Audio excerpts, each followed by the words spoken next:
मित्रों, विद्वान साथियों, आज की सबसे बड़ी समस्या क्या है? संवादहीनता। डायलॉग नहीं है, परिवार में नहीं है,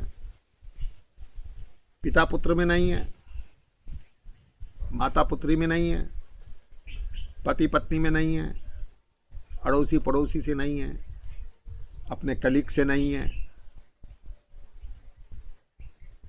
इसका कारण क्या है?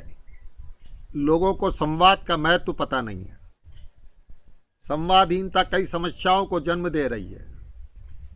लोग सोशल मीडिया पे लगे रहते हैं, फोन पे लगे रहते हैं।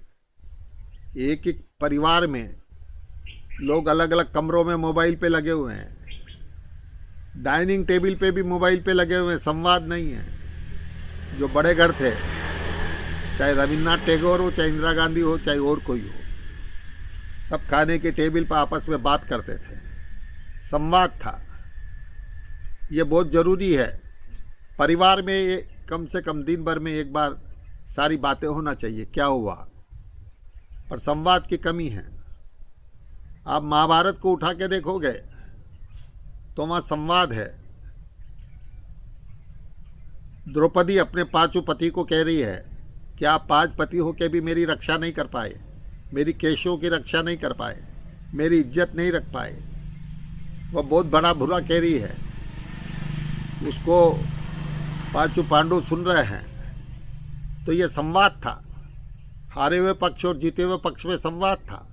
कृष्ण अंतिम बार संवाद करने गए थे दुर्योधन से कि भाई इनके जमीन लौटा दे। अरे नहीं, कम से कम 5 गांव तो लौटा दे। तो ये संवाद था। आपको पता है कि याज्ञवल्क्य और मैत्री में एक महिला होने के बावजूद संवाद हुआ है। मैत्री ने कई प्रश्न पूछे हैं। तो ये बड़ी बात थी। प्रश्न पूछना, बातचीत करना, प्रश्नों का जवाब देना।